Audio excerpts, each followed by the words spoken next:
apabila rukun kewarisan tadi telah ada, sababnya ada, apakah kemudian kewarisan bisa berjalan? Belum, ada satu lagi. Apa lagi? Tidak adanya mani', tidak ada penghalang yang menyebabkan kewarisan itu berlaku. Jadi walaupun ada rukun tadi, yang mewariskan ada, yang mewarisi ada, peninggalannya ada, syaratnya terpenuhi, hubungannya sudah kita lihat. Nah, yang mewariskan meninggal, terbukti. Yang mewarisi masih hidup, terbukti kan? Nah, kemudian ada hubungan antara mereka, sebab yang membuat mereka saling mewarisi. Setelah diperiksa, oh ya, ternyata ada hubungan kerabat. Apakah dengan demikian selesai? Berarti kewarisan sudah bisa dijalankan? Belum.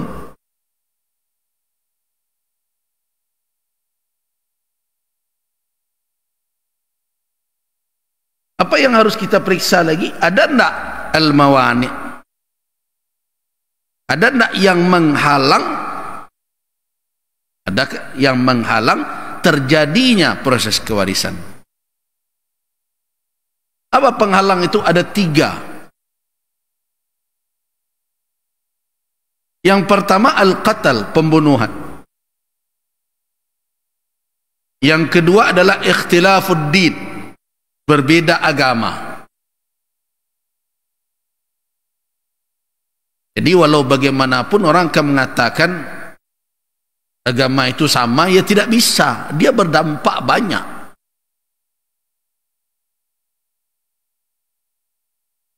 Yang pertama apa tadi? Pembunuhan. Yang kedua perbedaan agama. Yang ketiga adalah perbudakan.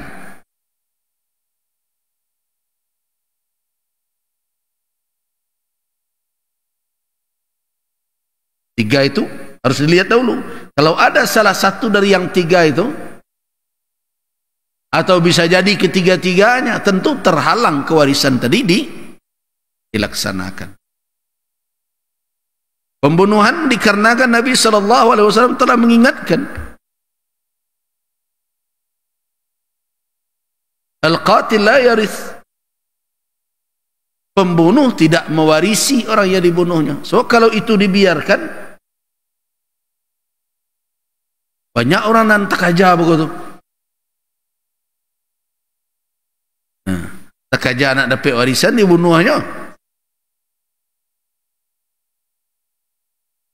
Jadi al-qatil la yarith, pembunuh tidak mewarisi orang yang dibunuhnya, walaupun itu bapaknya. Ada misalnya sabab ayahnya, kan ada sabab hubungan nasab, ibunya, saudaranya, dia satu-satunya yang mewarisi misalnya sebagai ahli waris. Tapi karena dia membunuh yang mewariskan itu, maka pembunuhan itu menghalang dia untuk mendapatkan warisan. Makanya harus diperiksa dahulu.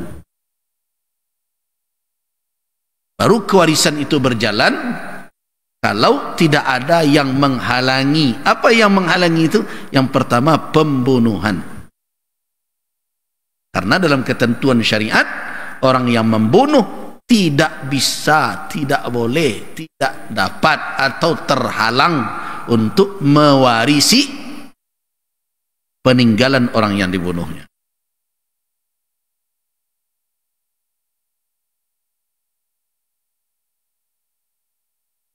Nah, sekarang kalau kita berbicara tentang hukum adat, ada tidak ketentuan adat memenakan dan membunuh mamaknya sebenarnya tidak bisa mengelola harta secara eksplisit lunadoleng. Hingga kini banyak orang nak melawan ke mamak supaya dapat harta pusaka.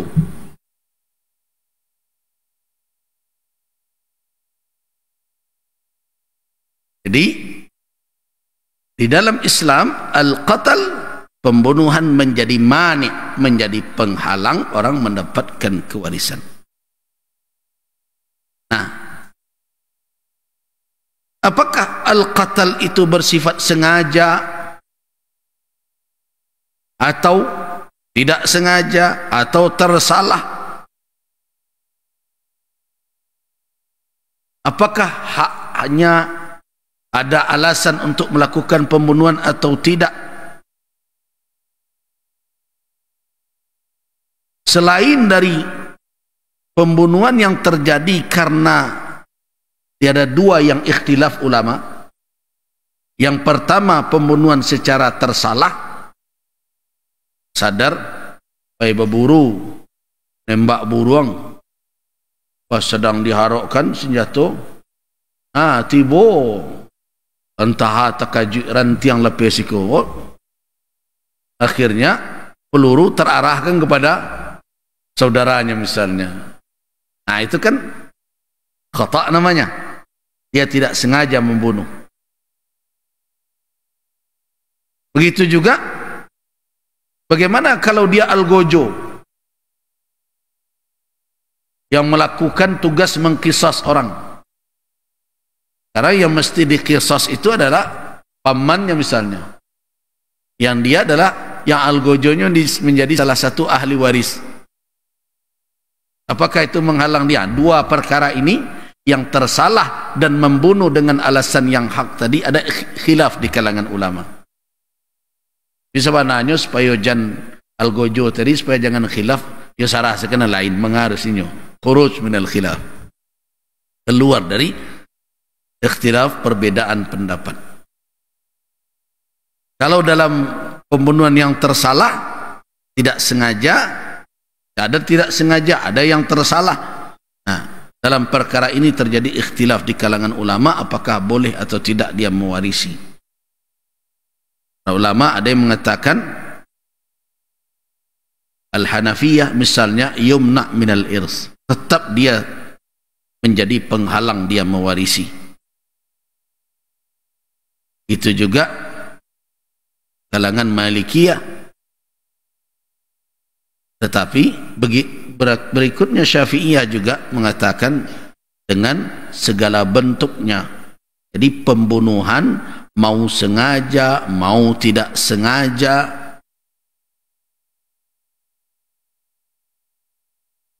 mau tersalah, mau tidak tersalah, mau alasan yang hak atau alasan tidak hak, pokoknya pembunuhan menghalang orang untuk dapatkan warisan dari yang dibunuhnya. Kecuali Hanabilah, mazhab Hambali, yang mengatakan bahwa pembunuhan yang menghalang itu kalau pembunuhan yang berkonsekuensi qisas atau diyat atau kafarah. Bunuh tidak ada diyatnya, tidak ada kafarahnya, tidak penghalang. Jumhur ulama mengatakan apapun pembunuhan, bentuk apapun, kalau dia membunuh orang, maka dia tidak berhak mewarisi orang yang dibunuhnya. Nah, itulah persyaratan yang harus dipenuhi, rukunnya sudah, syaratnya sudah, dan hal-hal yang menghalanginya sudah kita jelaskan. Dan kapan warisan itu dilaksanakan? Sebagaimana yang telah kita sampaikan pada pertemuan yang lalu, itu setelah hak pada harta ditunaikan terlebih dahulu yang tersangkut dengan baik hak Allah maupun hak Bani Adam. Hak Allah apa misalnya? Seperti dia ada kewajiban haji. Kewajiban haji yang dia pesankan untuk ditunaikan, dan setelah dilihat tidak melebihi dari sepertiga hartanya karena dia orang kaya, itu harus didahulukan atau disisihkan terlebih dahulu untuk pelaksanaannya. Termasuk zakat yang mesti dia bayarkan, kemudian terlalai dia membayarkan dan ada pembuktiannya bahwa dia sudah mestinya mengeluarkan zakatnya, dikeluarkan dahulu. Termasuk hak manusia, hak makhluk, Seperti apa? Utang piutang. Utang piutang yang tentu di situ tersangkut padanya hak orang lain yang tidak boleh diabaikan begitu saja, karena itu akan berdampak. Yang perlu diingat, jadi hak-hak itu ditunaikan dahulu, baru warisan dilaksanakan. Apalagi utang piutang dengan orang. Nah, cuma dalam perkara utang piutang ini banyak yang bertanya, apakah utang piutang itu setiap pengakuan harus dibayar? Ya tidak, tentu yang terbukti. Yang terbukti ada. Kalau ada keraguan dan tidak bisa membuktikan, tentu tidak ada kewajiban yang harus dijalankan oleh ahli waris terkait dengan hak pada harta tersebut. Kalau setiap nak mengaku dibayar, habis kok. Ada orang ngaku, ngutang jambu sekian, ngutang jambu sekian. Nah, karena itu, ini pesan kepada semua kita. Kalau ada utang piutang itu tulianlah. Di samping menuliskan utang itu sunnah, ya kan? Dan di dalam Al-Quranul Karim Allah Subhanahu wa taala memberikan petunjuk kepada kita. Idza tadayantum bidainin ila ajalin musamma faktubuh. Apabila kamu melakukan hutang piutang sampai batas waktu tertentu, maka apa perintah Allah? Tulis. Nah, jadi menuliskan hutang piutang ini ada manfaatnya. Di antaranya adalah apa? Menjamin hak itu tidak hilang. Yang kedua, menutup pintu pertikaian di kemudian hari. Nah, tapi awak kan acok tu kalau lah ditulis dia kawan tersinggung.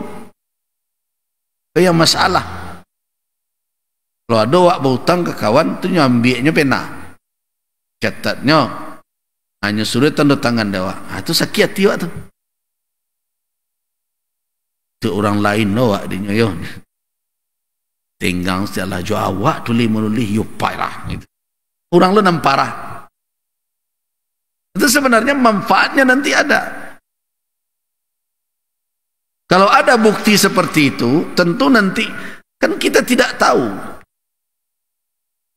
ketentuan yang telah ditetapkan oleh Allah Subhanahu wa taala, ajal minta sianan dahulu.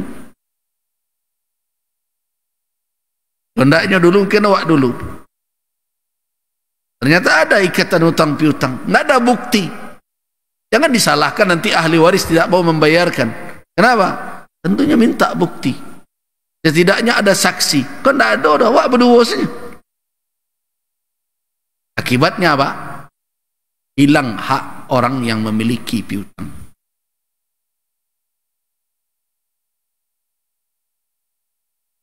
Begitu juga kalau seandainya si mayat itu yang memiliki piutang dengan orang. Ketika dia meninggal, tentu hak itu berpindah kepada ahli warisnya. Bagaimana membuktikan bahwa terjadi yang seperti itu? Itu diantara faedah menuliskan transaksi dan hutang piutang antar sesama. Karena itu jangan tersinggung. Itu petunjuk Al-Quranul Karim. Jadi kalau hari ini orang berbicara tiap sebentar dituliskan, tiap sebentar dituliskan, sebenarnya petunjuk syariat seperti itu. Itu tauthik namanya. Menguatkan, mendokumentasikan transaksi, menadministrasikan transaksi, itu sudah petunjuk Al-Quranul Karim. Jadi kalau kini kan ada pekerjaan, salah satu profesi jadi notaris kan. Nah, pekerjaan notaris itu ada dalam Al-Quran tuh. Jadi ada yang menuliskan akad piutang. Jadi karena itu tuliskan. Karena yang menjadi tanggung jawab nanti untuk ditunaikan tentu yang terbukti. Karena itu jangan tersinggung ketika orang menuliskan hutang. Karena hutang ini beresiko. Beresiko. Kenapa beresiko? Karena efek dari hutang ini di samping membuat rusaknya hubungan di dunia, ya berakibat nanti ke akhirat. Yang tidak tuntas di dunia akan diselesaikan kelak di akhirat. Bahkan di barzakh pun, di alam kubur, seseorang telah menerima akibat dari hutang yang tidak terbayar. Kan ingatkan kasus yang diriwayatkan Nabi SAW enggan menyolatkan seseorang karena apa? Karena dia berhutang dan tidak ada yang menjamin hutangnya itu. Ini ada hadis diriwayatkan dari Jabir bin Abdullah, jika ada jenazah yang dibawa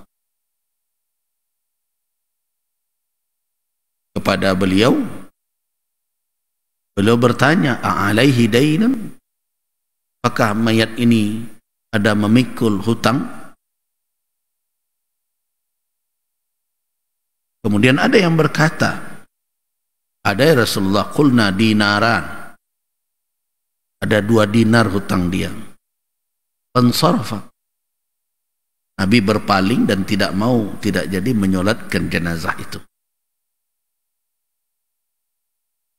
Insiraf maknanya beliau berpaling, sudah mau beliau solatkan, beliau tinggalkan.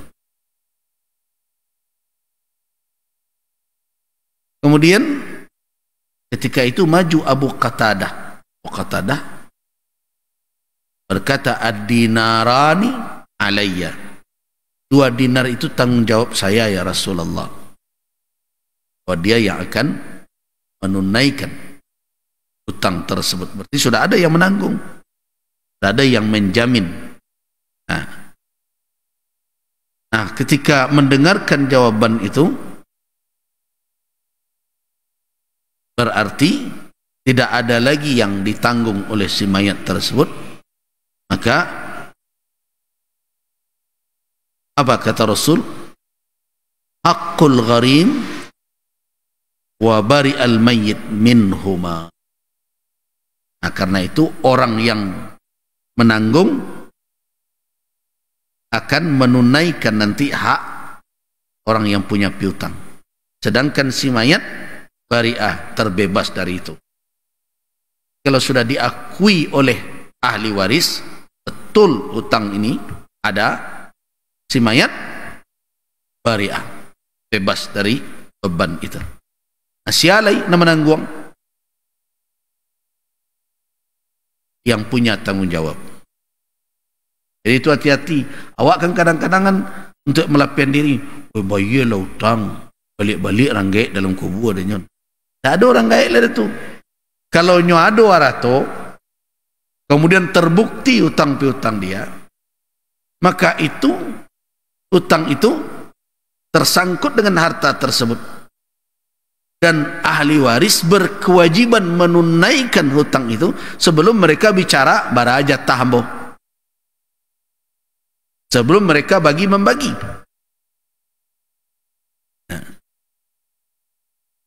Jadi jangan dikatakan bahwa si mayat juga tidak.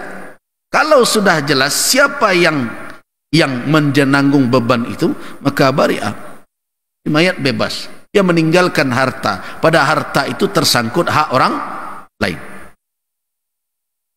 Nah, itu yang dikatakan oleh Nabi. Hak dari al-gharim. Jadi sudah ada yang akan dituntut, bukan si mayat lagi. Wa bari'al mayyit minhuma. Si mayat sudah terlepas dari 2 dinar itu. Sudah bebas dia. Artinya apa? Ya Aba Qatadah, tatahammal ad-dinarain. Baik Abu Qatadah, engkau yang memikul 2 dinar itu. Artinya menjadi beban engkau. Sedangkan mayat tidak ada lagi hubungan dengan 2 dinar tadi. Nah, itu yang diingat oleh ahli waris. Nah, kemudian fasalla alaih. Setelah itu baru Nabi menyolatkan jenazah tersebut. Tentu solat Nabi untuk seorang hamba umat itu rahmat yang besar itu.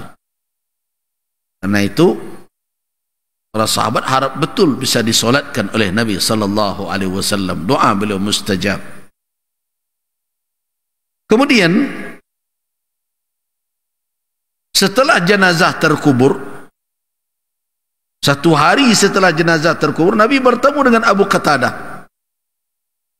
Ini untuk menegaskan kepada kita betapa beratnya tanggungjawab atas hak orang lain yang ada di pundak kita. Pada 1 hari setelah jenazah terkubur, bertemu Rasulullah dengan Abu Qatadah sambil berkata, "Ma fa'alat dinaran ya Abu Qatadah?" Abu Qatadah, "Baka ba 2 dinar ke petang?"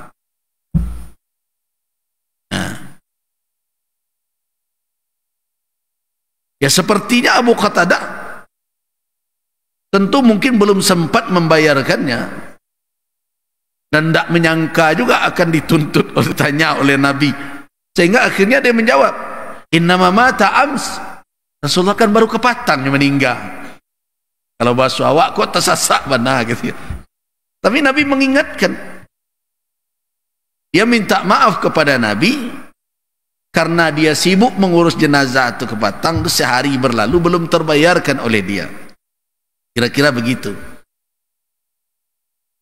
Tapi Nabi bertanya, "Ma fa'alat dinaran?" 2 dinar kemarin itu bagaimana? Abu Qatadah.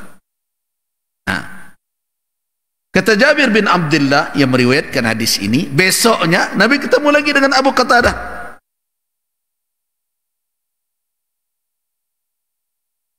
Ketika itu ditanya, "Ma fa'alat dinaran?"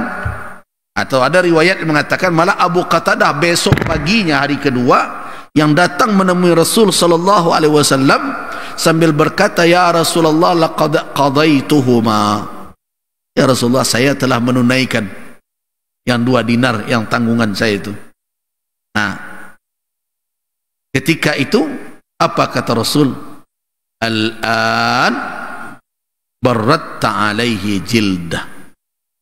Sekarang baru engkau sejukkan kulitnya, kata Nabi. Jadi begitu efek dari, makanya pikir-pikirlah nana bautang cepatlah bayi. Awak camih juga surau bautang banyak. Jangan bayi-bayi sampai gini lah. Jadi hutang berefek. Nah, karena itulah makanya kita hikmahnya yang kita tahu. Mengapa di dalam perkara kewarisan hak orang lain itu lebih didahulukan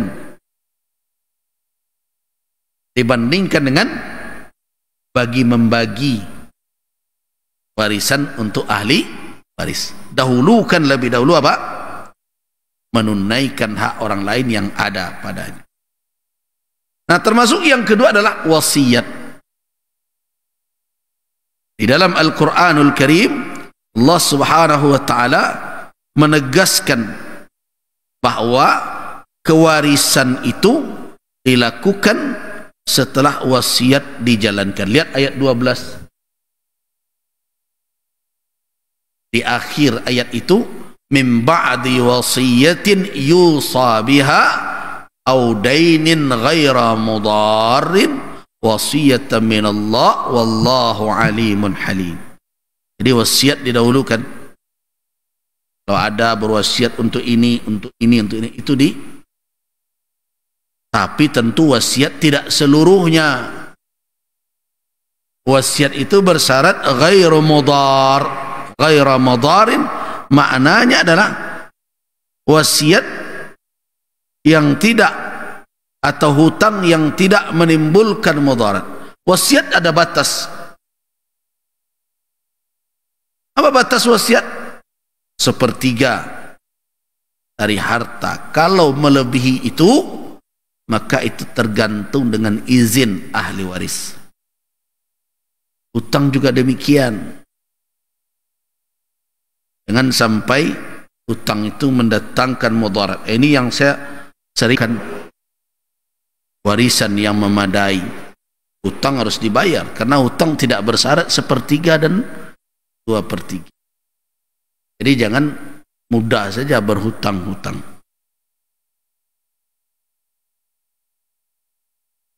Jadi dua hal itu mesti ditunaikan dahulu. Yang ketiga adalah tajhiz, penyelenggaraan jenazah. Jalan jenazah kalau tidak ditanggung oleh orang banyak, maka harus mengeluarkan biaya yang diambil dari harta peninggalannya.